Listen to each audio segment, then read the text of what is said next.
나누고자 하였습니다. 성경 하나님의 말씀을 우리가 하나님 말씀대로 살면 되지 성경대로 하면 되지 라고 하지만 그 말이 참 이렇게 쉬운 말은 아닙니다. 참 어려운 말이고 또 성경을 각자 보는 눈이 또 다르기도 하고 그렇습니다. 그런데 성경을 읽을 때 우리가 성경을 읽을 때 성경 안으로 들어가는 것이 아니라 성경에서부터 나와야 됩니다. 무슨 얘기냐 하면 내 생각을 가지고 내 어떠한 내 안경을 끼고 내 관점을 가지고 성경에서 그 증거를 찾으려고 성경 안으로 들어가면 성경의 그 증거들을 다 찾을 수가 있어요. 쉽게 우리가 설명을 드리면 공산주의에 대한 말씀을 찾아도 성경에 이게 이런 모습이 있구나 라는 것을 우리가 얼마든지 찾을 수 있고요. 우리 전도서에서 우리가 쉽게 볼 수 있는 것이 뭐냐면 소위 허무주의라는 것입니다. 모든 것이 헛되니 모든 것이 다 헛되다라고 하는 해 아래 모든 것이 헛되다라고 하는 그 전도서에서 계속 반복되어지는 그 말씀 앞에 이게 허무주의 문학인가라고 하는 것처럼 느껴지고요.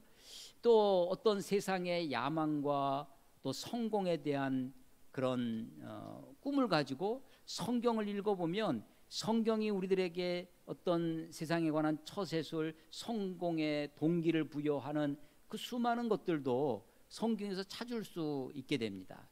그래서 내 생각을 가지고 성경 안으로 들어가는 그런 것이 아니라 사실은 성경에서부터 성경이 무슨 말을 하시든지 전도서를 읽으면서 전도서에 푹 빠져서 전도서의 말씀이 정말 그렇구나 아멘 아멘 합니다.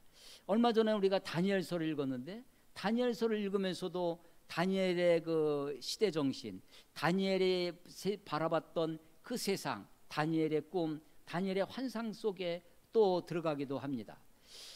마태복음을 읽을 때는 마태복음으로, 요한복음을 읽을 때는 요한복음으로, 창세기를 읽을 때는 창세기로 들어가서 그 말씀에 젖어듭니다.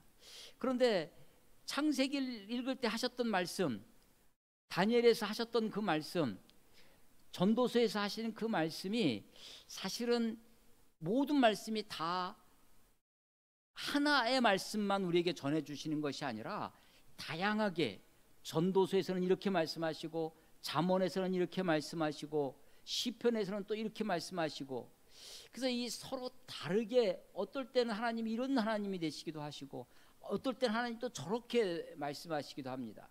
제가 이제 저는 어려서부터 중학교 3학년 때 목사가 되려고 이렇게 결심을 했었는데 이제 대학을 가면서 전공을 선택할 때 신학을 준비하면서 철학과를 가게 됐습니다. 근데 철학과를 가서 공부를 할 때 제일 먼저 제가 제 나름대로의 깨달음, 공부를 하면서 그때 깨달은 것 중에 하나가 뭐냐면 세상에 이것이다 라고 말하는 순간 그 다음날 가서 보면 그게 아니구나 하는 거예요. 세상에 제일 무서운 사람이 책을 단 한 권만 읽은 사람이 제일 무섭다고 합니다. 그게 전부인 줄 아는 거죠. 근데 내가 철학의 그 수많은 옛날 고대로부터 그 철학자들의 이야기를 하나하나 이렇게 보면 다 옳은 얘기를 하는 것 같아요. 그래서 오늘 강의 시간에 들은 이야기를 가지고 그렇구나 하면서 감동받았는데 그 다음날 가서 또 다른 철학의 이야기를 철학자들이 영 다른 얘기를 하는데 그 얘기도 또 옳은 것 같아요. 그래서 보면 내가 이것이다라고 말하는 순간 그 다음날 그게 아닌 것을 깨닫게 되는 거죠. 그런데 하나님도 그러더라고요. 하나님이 이런 분이시구나. 하나님은 정말 은혜의 하나님, 사랑의 하나님인 줄 알았는데 성경을 읽다 보니까 너무 무서운 하나님이에요. 너무 정의롭고 너무 그래서 정말 내가 하나님 앞에 벌로 떨 수밖에 없는 그런 하나님. 그래서 심지어 하나님이 이런 분이시구나 라고 하는 순간 그 다음날 하나님이 그런 분이 아니세요. 또 다른 모습으로 내게 말씀해 오시고 또 다른 말씀을 성경에서 읽게 되어지는 것입니다. 그러면서 그때 드는 생각 중에 하나가, 하나님은 나보다 크신 분이다. 내가 하나님을 이런 하나님라고 정의하는 순간 하나님은 거기에 갇히는 거죠. 하나님은 나보다 크신 분이에요.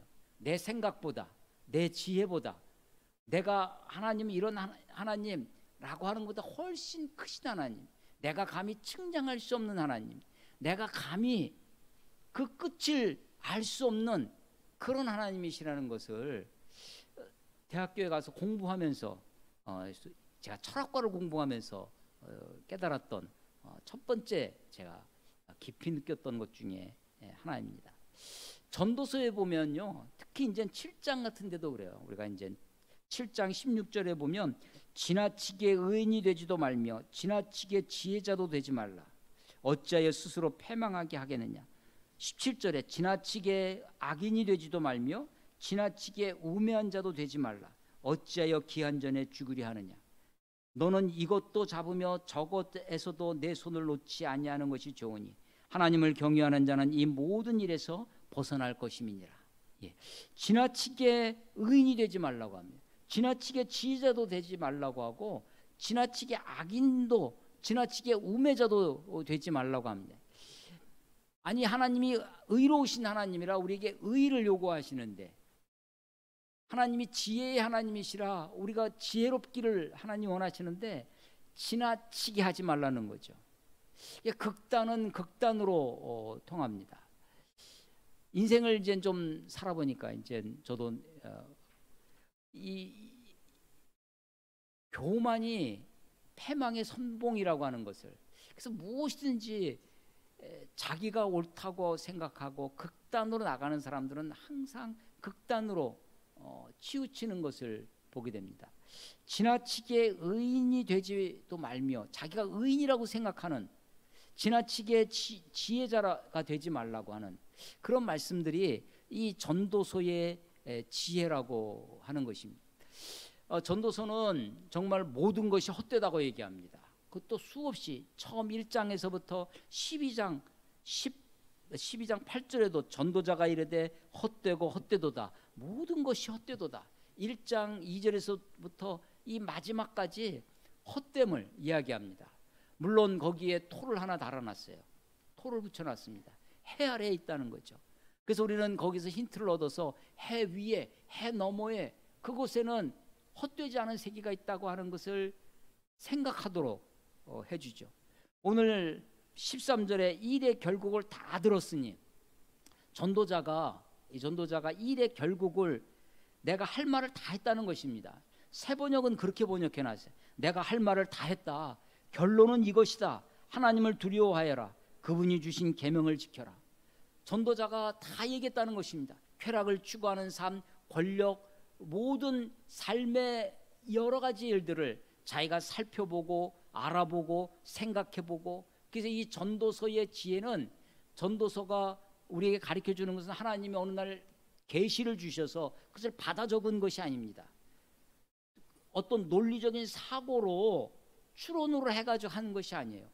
자기가 살펴보고 경험하고 체험해본 그런 체험적에서 우러나오는 전도자의 고백이라는 것입니다. 세상이 다 헛되었다는 것입니다. 근데 그 헛됨의 이유가 이 전도서에서 밝혀주는 것 중에 하나가 아주 결정적인 이유가 있습니다. 그게 다 일반이라는 거예요. 지혜자나 우매자나 일반이에요. 똑같다는 것입니다. 심지어는 사람이나 짐승이나 일반이라는 것입니다. 똑같다는 것입니다. 그것이 바로 죽음이라는 것입니다. 여러분, 우리 인류의 발전도 역사도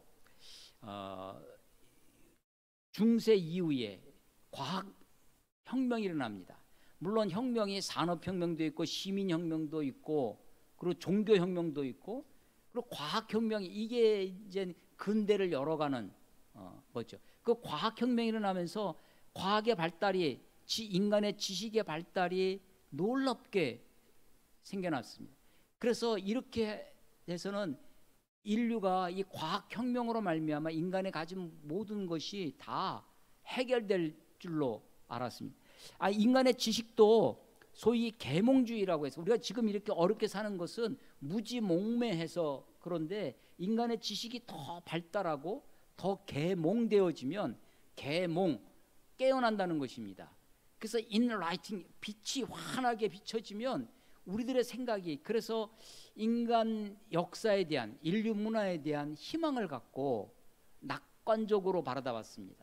그러다가 인류가 직면한 것이 뭐였냐면 그런 인간의 과학의 발달이 어디를 이르렀냐면 핵무기를 개발하게 됩니다. 온갖 인간이 인간 스스로를 파괴시키는 그런 것으로 그래서 특별히 20세기에 들어와서 20세기 초에 두 번에 걸친 세계 대전을 겪습니다. 1차 세계대전, 2차 세계대전을 겪으면서 인류가 자멸할 수 있구나. 인류의 이 과학 문명의 발달이 기계 문명의 발달이 인간 지식의 발달이 오히려 인간을 스스로 멸망케 하는 마치 바벨탑을 쌓는 것 같이 스스로 무너질 수밖에 없는 존재들이구나 라는 것을 깨닫습니다. 그래서 인류가 소위 그런 계몽주의와 자연과학의 발달 이런 걸로 희망을 갖던 인간이 인간 스스로 절망하게 됩니다. 그래서 거기서부터 허무주의가 나옵니다. 니힐리즘이라고 하는 그 모든 것이 그 실존주의 넘어서 인간의 삶의 문제 실존을 거쳐서 이 삶을 보니까 실존을 보니까 결국은 허무하다라고 하는 것으로 이르게 됩니다. 그 허무의 끝이 뭐냐? 죽음이라는 것입니다. 그래서 철학자들은 이렇게 얘기합니다. 하이데거라고 하는 유명한 철학자가 인간은 어떤 존재냐면 던져진 존재라는 것입니다. 누가 던졌는지 모르겠어요. 왜 던졌는지 모르겠는데 어디로 던졌는지는 모르겠는데 한 가지 안다는 거예요. 어디로라고 하는 것에 하나의 종착점이 있는데 그것이 죽음애로 던져졌다는 것입니다. 죽음애로의 존재. 모든 인류가 죽음애로 던져졌다는 것입니다. 누가 던졌는지 왜 던졌는지 모르지만 우리는 다 죽음애로의 존재라는 것입니다.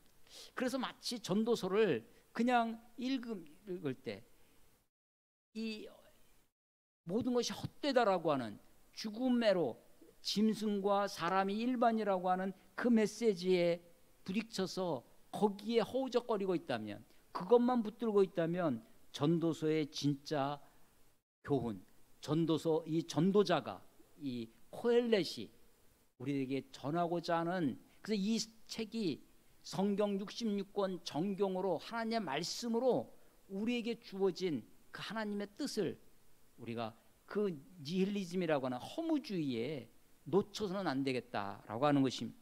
그래서 우리는 해 위를 생각하게 됩니다. 근데 이 해 위를 생각하게 될 때 우리가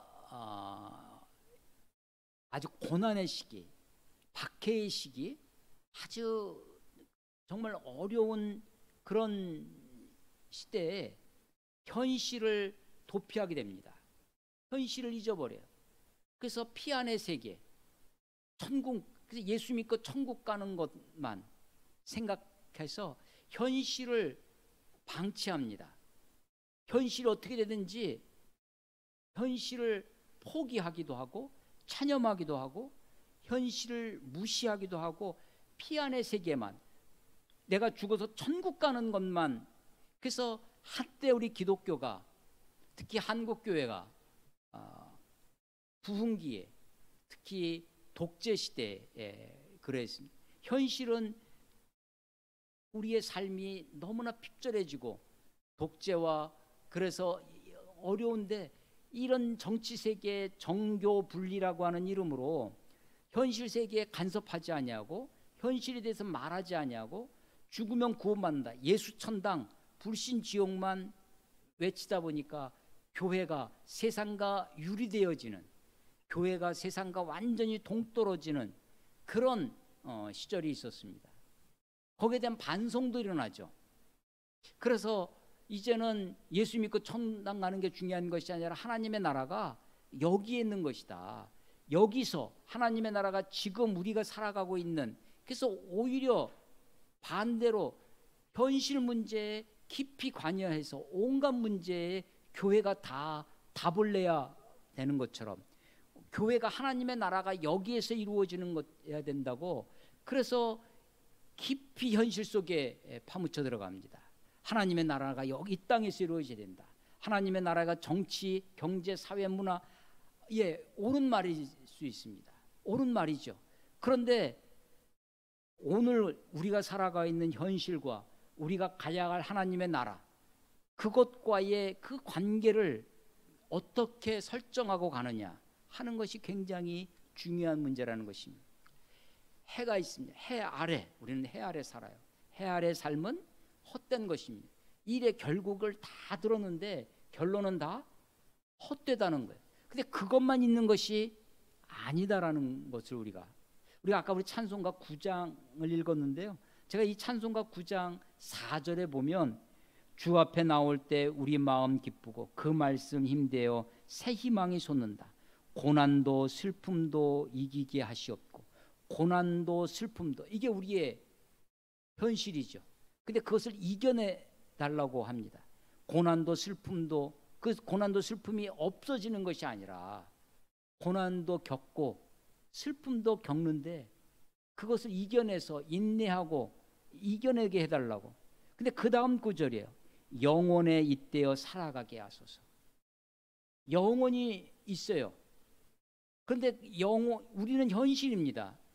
현실과 영혼을 잇대어 살아가야 된다는 것입니다. 영혼을 부정할 수도 없고 해서도 안 됩니다. 현실을 부정하거나 현실을 외면하고 살아도 안 됩니다. 현실에 두 발을 디디고 살면서도 영혼에 잇대어, 잇대어 산다. 영혼에 잇대어 삶. 이게 같이 연달아 붙어 있어야 된다고 하는 것입니다. 해 위의 삶을 우리가 생각하게 돼요.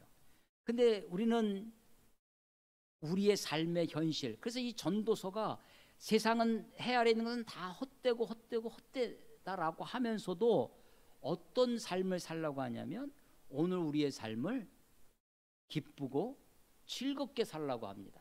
사람이 먹고 마시고 수고함으로 낙을 누리는 것이 그 어떤 것보다 소중하다. 그것이 하나님이 너에게 주신 몫이다. 하나님의 선물이다.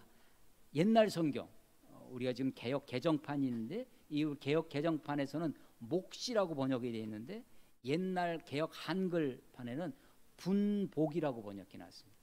분복, 나누어서 주신 복이라는 것입니다. 분복이라는 것, 내게 하나님이 나누어 주신 복이라는 거예요. 분복입니다.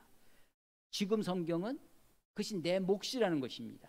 그것이 하나님의 선물이라는 거예요. 그래서 오늘의 삶을, 오늘 나에게 주신 그 삶을 즐겁게 살아라, 기쁘게 살아라는 것입니다. 오늘 제가 8절부터 읽었는데 11장 8절에 사람이 여러 해를 살면 항상 즐거워할지로다. 즐겁게 살라는 거예요. 해 아래 삶이 헛된 삶이지만 이 삶에서 우리가 살아가는, 어떻게 살아야 되느냐, 먹고 마시고. 그런데 이 먹고 마시고가 그냥 흥청망청 쾌락을 추구하는 그런 삶이 아닙니다. 물론 우리의 삶은 8절에도 보면 사람이 여러 해를 살면 항상 즐거워할지로다. 그러나 캄캄한 날이 많으리니. 사실은 캄캄한 날이 많아요. 근데 이 전도자가 우리에게 권하는 말, 전도자가 우리에게 명령하는 것은 그러면서도 항상 즐거워하라는 것입니다. 그리고 그 날들을 생각할지로다. 그 날이 어떤 날일까요? 캄캄한 날일까요? 아니면 즐거워하는 날일까요? 즐거워하는 날을 생각하라는 것입니다. 그리고 다가올 일은 다 헛되다. 그래서 이 8절 안에 과거와 현재와 미래가 있습니다. 우리가 지난 날 항상 즐겁게 살아야 됩니다. 기쁨과 감사로 살아요. 근데 현실은, 오늘의 삶은 여전히 내가 해야 할 일이 있어요. 내가 짊어져야 할 짐이 있습니다. 내가 감당해야 할 현실의 캄캄함이 있어요. 캄캄한 날이 많아. 근데 그 캄캄한 날에 불평하고 원망하고 짜증내고 사는 것이 아니라 즐거운 날들을 기억하라는 것, 생각하라는 것이, 생각해내라는 것이 리멤버라는 것입니다. 그것을 다시 기억해내라는 거예요. 그 즐거워하는 날을, 다가올 일을, 그것을 염려하고 그것 때문에 오늘을 불안해하고 살 필요 없습니다. 과거에 지나간 것을 회상하고 그 아픔 때문에 오늘을 괴로워하고 후회하고 한탄하고 불평하며 살 일이 아니에요. 오늘을 감사하고 기쁨으로 살라고 하는 것이 전도서의 교훈입니다. 그런데 오늘을 즐거워하며 살라고 하는 것에 9절 보시면요, 11장 9절에 청년이여 내 어린 때를 즐거워하며 내 청년의 날들을 마음에 기뻐하여 마음에 원하는 길들과 내 눈이 보는 대로 행하라. 물론 대원칙은 이겁니다. 내 마음에 원하는 대로, 내 눈에 보는 대로 행하는 거예요. 그런데 여기에 하나의 함정이 있는 거죠. 그러나 하나님이 이 모든 일로 말미암아 너를 심판하실 줄 알라. 무서운 말씀이시죠. 내 마음에 원하는 대로, 내 즐거운 대로. 그래서 이 즐거워하는 삶, 현실을 기뻐하고 감사하는 삶, 먹고 마시고 수고함으로 낙을 누리는 삶이 내 쾌락, 내 본능에 충실한 삶은 아니라는 것을 우리가 알게 됩니다. 그래서 우리가 이 전도자가 교훈하는 것이 네 마음에 원하는 대로 해라, 내 눈에 보는 대로 행하라고 하는 것이 내 본능, 내 쾌락, 내 욕심, 내 욕망대로 따라 살라는 것이 아님을 우리가 알게 됩니다. 왜냐하면 우리들의 삶의 끝에, 해 너머에, 그때 그곳에서 하나님의 심판이 있는 것을 알라라고 하는 것입니다. 이 말은 12장 13절 14절에도 이어집니다. 일의 결국을 다 들었으니 하나님을 경외하고 그의 명령들을 지킬지어다. 이것이 모든 사람의 본분이니라. 하나님은 모든 행위와 모든 은밀한 일을 선악간에 심판하시리라. 하나님이 심판하신다는 것을 생각하고 오늘을 살라는 것입니다. 근데 오늘을 하나님의 심판을 생각하고 오늘을 그냥 그 심판에 무서워 발발 떨면서 괴로워하고 내가 벌 받으면 어떡할까, 그렇게 살라는 것이 아닙니다. 하나님 우리에게 허락해 주신 삶을 즐기고 누리고 기뻐함으로 살라고 하는 것이죠. 전도자는 이미 3장에서 우리 지난주에도 말씀을 나누는데 3장 11절에 하나님이 모든 것을 지으시되 때를 따라 아름답게 하셨고 또 사람들에게는 영혼을 사모하는 마음을 주셨느니라. 그러나 하나님이 하시는 일의 시종을 사람으로 측량할 수 없게 하셨느니라 라고 이미 말씀하셨습니다. 세상 만사는 다 기한이 있다고 그랬어요. 범사에 천하 만물이 다 때가, 기한이 있고 때가 있다. 근데 기한은 어떤 약정된 시간의 간격이라고 그랬죠. 처음과 끝이 있는 간격. 때는 경점입니다. 모든 것이 다 한정이 있어요. 무한한 것이 아닙니다. 내 즐거움도 한정이 있고 내 괴로움도 한정이 있어요. 기한이 있습니다. 또 다 때가 있어요. 근데 하나님은 이 세상 모든 만물을 어떻게 지으셨다고요? 때를 따라 아름답게 하셨습니다. 적당하게 하셨습니다. 근데 하나님은 우리들에게 뭘 주셨냐면 영혼을 사모하는 마음을 주셨어요. 자, 만물이 기한이 있고 때가 있어서 다 한정이 있고 다 경점, 시점이 있는데 나는, 인간은 어떻게 살아야 되냐면 그 때에 주목하고 때를 따라 만물은 아름답게 하셨다 하시는데, 그러나 사람은 그 때에 집중해서 그때만 살아갈 것이 아니라 나에게 주신 영혼을 사모하는 마음, 영혼이 물론 지금은 우리에게 없어요. 근데 우리에게 영혼을 선물로 주십니다. 예수 그리스도께서 우리에게 오심으로 말미암아 영원한 생명을 우리에게 주셨죠. 그래서 그 생명으로 우리가 그 생명의 약속을 갖고 있습니다. 구원을 받았다라고 하는 말은 구원의 약속을 받은 거죠. 그래서 그 구원의 약속이 이루어질 것을 믿고 영원을 소망하며 사는 것입니다. 근데 우리가 현실이 너무 괴로우면, 박해와 핍박과 고통의 시대, 고난의 시대에 현실을 어찌할 수 없으니까 그냥 현실을 무시하고 현실을 그냥 도피하며 영혼에만 가서 사는 거예요. 그 삶은, 가정은 어찌 되든지 내 삶의 현실은 어떻게 되는지 신경도 쓰지 않고 그냥 영혼에 살아가는 거죠. 허망한 삶을 사는 것입니다. 그것도 잘못된 것이고 영혼을 잊어버리고 현실이 너무 풍요로워요. 내가 지금 번영과 풍요 속에 영혼을 잃어버려요. 영혼을 잊어버리고 현실에만 살아. 그래서 내가 가지고 있는 것을 누리고 즐기며 내가 가지고 있는 힘, 내가 가지고 있는 능력을 10분 활용해서 내가 하고 싶은 대로 내 쾌락과 내 욕망과 내 욕심을 이루며 살아갑니다. 하고 싶은 대로 살아가요. 이것도 여전히 그릇된 삶이라는 것입니다.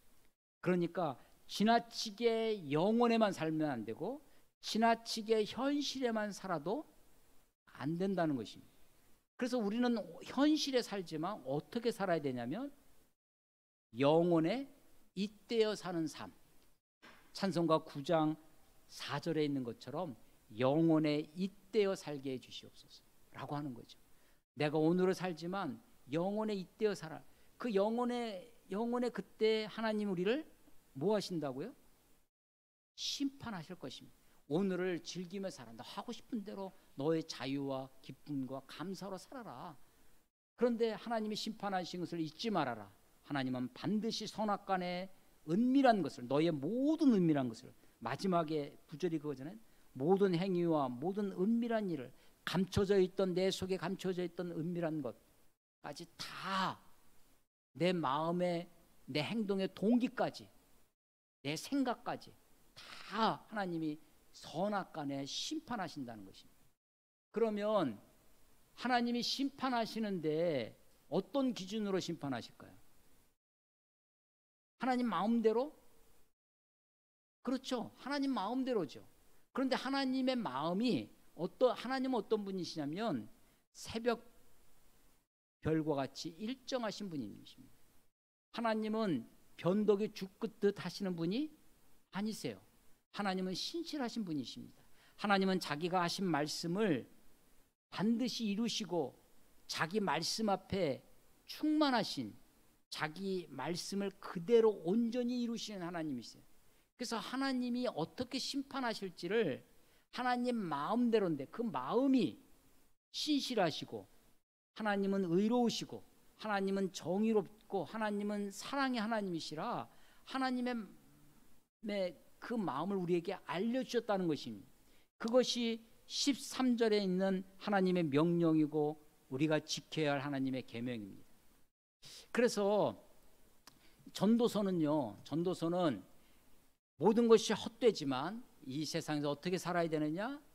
기쁘고 즐겁고 먹고 마시고 나에게 허락해 주신, 심지어는 내 아내와 함께 사는 것이 내 몫이다. 하나님의 선물이다. 내게 허락해 주신 가정, 내게 허락하신 일, 그것을 기쁨과 감사로 최선을 다하며 살 것을 가리키는 것이 전도서입니다. 근데 이 전도서가 단지 쾌락적이고 향락적이고 그런 삶이 아니라 하나님, 나를 심판하신 하나님의 말씀을 기억하고 오늘을 절제하며 자제하며 하나님의 계명을 지키며 살아가는 삶이라는 것이에요. 그래서 오늘을 살아가는 삶의 지혜로 오늘 12장이 가르쳐주는 것이 12장 1절에 너는 청년의 때에 너의 창조주를 기억하라라는 것입니다. 창조주를 기억해야, 아니 심판하실 분이시니까 심판의 주를 기억해라. 그래야 맞을 것 같은데 전도자는 심판하실 것을 생각하고 심판의 기준으로 너의 창조주를 기억하라는 거예요. 하나님이 나를 지으셨다는 것이죠. 하나님이 나를 왜 지으셨을까? 하나님이 나를 어떻게 지으셨을까? 하나님이 나를 창조하신 그 뜻은 무엇일까? 더 늦기 전에 그 12장 가운데에 있는 2절부터 나오는 것이 곤고한 날이 이르기 전에, 아무 낙이 없다고 할 해가 이르기 전에, 해와 빛과 달과 별들이 어둡기 전에, 빛 위에 구름이 다시 일어나기 전에 그리하라는 거예요. 그리하라. 어떻게 하라는 거예요? 창조주를 기억하라는 거예요. 그런 날에는 집들이 지키는 자들이 떨 것이며 힘 있는 자들이 구부러질 것이며 맷돌질하는 자들이 적음으로 그칠 것이며 창들로 내다보는 자가 어두워질 것입니다. 물론 이 인류 문화가 소위 의학 기술이 발달하면서 허리에도 철심도 받고 무릎도 수술도 하고 그냥 임플란트도 몇 천만 원씩 해서 이빨도 하고 눈도 수술해서 그렇게 온갖 것들을 바꾸어도 여전히 우리들에게 가야 할 종착점이 있습니다. 죽음이라고 하는 그 종착점이 우리들에게 누구에게나 있다는 것이죠. 그래서 그것이 오기 전에 창조주를 기억하라는 것입니다. 오늘 성경은 이 전도자는 그것이 사람의 본분이라는 거예요. 본분이라는 말, 근본적으로 나누어져 있는 거예요. 우리 각자에게 근본적으로 나누어져 있어요. 이걸 어떤 성경은 우리가 사람에게 주신 의무다라고 번역하기도 합니다. 내 본분, 사람의 본분이 무엇입니까? 물론 제가 남편으로서의 본분이 있어요. 아버지로서, 부모로서의 본분이 있습니다. 내가 지켜야 할, 내가 목사로서의 본분이 있죠. 대한민국 사람으로서 내가 지켜야 할 삶의 자리가 본분입니다. 의무예요. 그런데 사람으로서의 본분이 있다는 거예요. 사람으로서. 하나님이 나를 지으셨다는 것입니다. 나의 창조주가 있다는 것입니다.